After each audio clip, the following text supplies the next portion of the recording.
Students, आज हम glycocalyx पढ़ेंगे। ये ग्लाइकोकैलिक्स क्या होता है?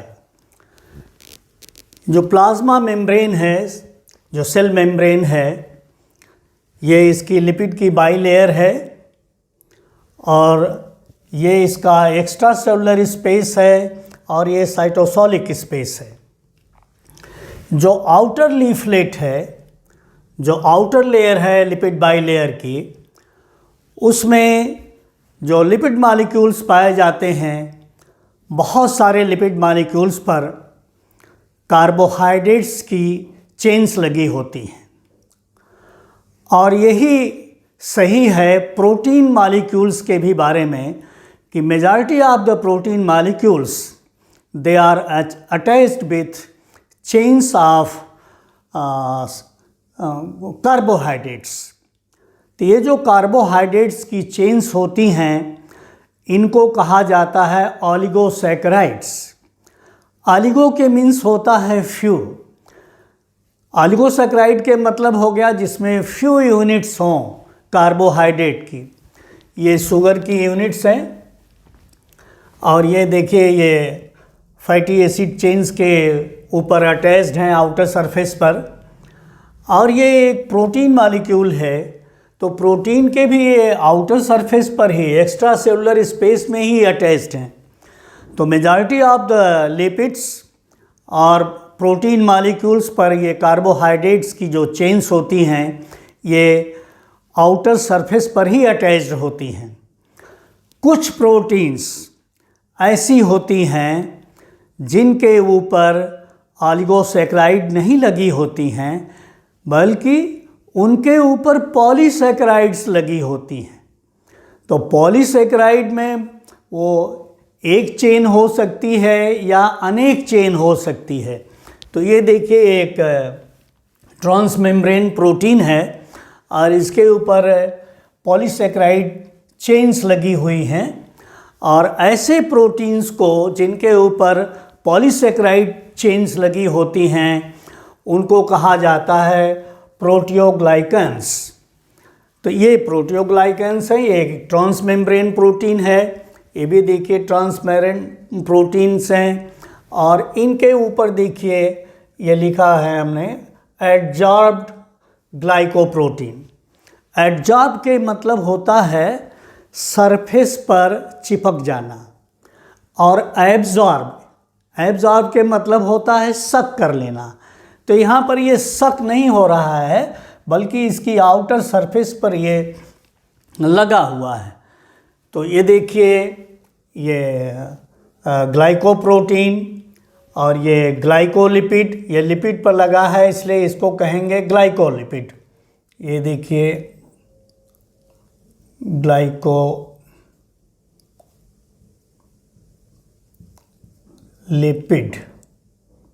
ये ग्लाइकोलिपिड हो गया, ये ग्लाइकोप्रोटीन हो गया। तो ग्लाइकोलिपिड, ग्लाइकोप्रोटीन और ये प्रोटियोग्लाइकन्स, जिन पर ये चाहे वो ऑलिगोसैकेराइड चेन्स हैं या पॉलीसैकेराइड चेन्स हैं, ये सभी जो शुगर की चेन्स हैं, ये सब मिलके एक कोटिंग बनाती हैं और उस पर्टिकुलर कोटिंग का नाम दिया जाता है glycocalyx. All the carbohydrate on the glycoproteins, proteoglycans and glycolipids is located on the non cytosolic side. ये नॉन साइटोसोलिक साइड है, ये साइटोसोलिक साइड है। Non cytosolic side of the membrane where it forms a sugar coating called the glycocalyx. ये glycocalyx form हो रहा है और ये सेल के लिए बहुत ही इम्पॉर्टेंट होता है। ग्लाइकोकैलिक्स के बहुत सारे फंक्शंस हैं और ये यूकैरियोटिक सेल्स में इम्पॉर्टेंट रोल प्ले करता है। इसके कुछ इम्पॉर्टेंट रोल्स हैं जो हम आपको यहाँ लिस्ट कर दे रहे हैं। It protects from mechanical and chemical damage. ये जो सेल सरफेस पर ये एडजॉर्ब हैं ग्लाइकोकैलिक्स, कार्बोहाइड्रेट की चेन्स, ये मैकेनिकल और केमिकल डैमेज से ये सेल मेम्ब्रेन को बचाता है। Oligosaccharides and polysaccharides absorb water, ये वाटर को एब्जॉर्ब कर लेता है, अपने ऊपर लपेट लेता है। They give the cell a slimy surface, और वो सेल को एक चिपचिपा सरफेस प्रोवाइड करते हैं जिस पर चीज़ें छलक सकें बहुत आसानी से। Glycocalyx prevents blood cells from sticking to one another, और जब स्लाइमी सरफेस हो जाता है तो वो एक दूसरे से सेल से चिपकने से उसको बचाता है। नेक्स्ट इसका जो फंक्शन हो जाता है वो है motile white blood cells to squeeze through the narrow spaces. जो मोटाइल वाइट ब्लड सेल्स होते हैं, यहाँ एक न्यूट्रोफिल है जो कि वाइट ब्लड सेल है, वो सेल के स्पेस से स्क्वीज कर जाता है, किसी तरह से निकल जाता है नैरो स्पेसेस से। तो उसमें भी इसका जो लुब्रिकेटिंग फंक्शन है वो इसको हेल्प करता है, और अपने जो न्यूट्रोफिल्स हैं वो अपने टारगेट टिश्यूज या टारगेट प्लेस तक चले जाते हैं। और जो नेक्स्ट फंक्शन है, specific oligosaccharides in the glycocalyx are involved in the recognition of an egg. एक सेल के ऊपर खास तरह के ऑलिगोसैकेराइड्स और ग्लाइकोकैलिक्स रहते हैं जो कि एक स्पर्म को, एक सेल को पहचान करने में हेल्प करते हैं। The glycocalyx can serve as a kind of distinctive clothing like a uniform। जैसे एक पुलिसमैन यूनिफॉर्म पहनता है और हम ऐसे ही जान जाते हैं कि ये पुलिसमैन है, और जैसे किसी स्कूल के, कॉलेज के बच्चे यूनिफॉर्म में होते हैं तो वो उनका आइडेंटिफिकेशन हो जाता है कि ये फला स्कूल कॉलेज के स्टूडेंट्स हैं। तो उसी तरह से सेल का भी जो आइडेंटिफिकेशन है इन ऑलिगोसैकेराइड्स और पॉलीसैकेराइड्स के थ्रू होता है, जो उनके ऊपर ग्लाइकोकैलिक्स बनता है उनके थ्रू इनका आइडेंटिफिकेशन होता है, और सेल जो हैं एक दूसरे सेल को पहचान जाते हैं कि ये कौन सा सेल है, हम इसके साथ मिल सकते हैं, नहीं मिल सकते हैं। तो नेक्स्ट जो फंक्शन है वो इन्फ्लेमेटरी रेस्पॉन्सेस में भी ग्लाइकोकैलिक्स का अहम रोल है। इसमें जो स्पेसिफिक ऑलिगोसैकेराइड्स होती हैं या पॉलीसैकेराइड्स होती हैं वो सेल टू सेल रिकग्निशन और adhesion, cell to cell recognize होगा और एक दूसरे से चिपक बना लेगा, जुड़ जाएगा, इसमें इसका इम्पॉर्टेंट रोल होता है। Some proteins called lectins are specialized to recognize particular oligosaccharide side chains and bind to them। ये स्पेसिफिक ऑलिगोसैकेराइड चेन है जिसको एक पर्टिकुलर ट्रांसमेम्ब्रेन प्रोटीन है, ये एक प्रोटीन है जो कि उसको रिकग्नाइज करती है और उसके साथ बाइंड करती है।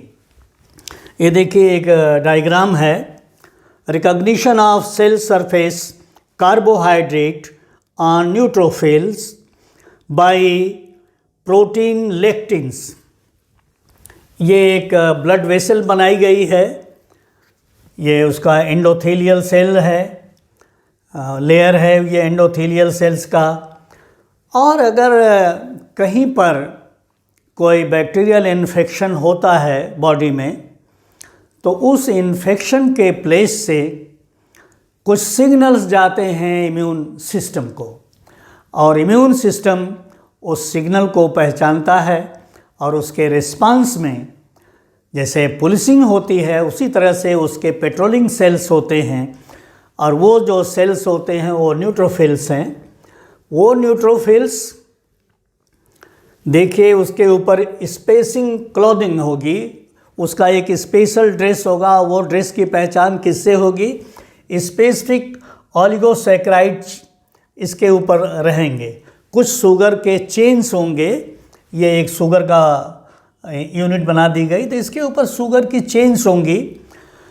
उसके रिस्पांस में जो इन्फेक्टेड एरिया है वहाँ के जो सेल्स हैं कुछ प्रोटीन्स का फॉर्मेशन करेंगे और वो उस पर्टिकुलर या स्पेसिफिक ऑलिगोसैकेराइड चेन को रिकॉग्नाइज करेगा और उसके साथ बाइंडिंग करेगा।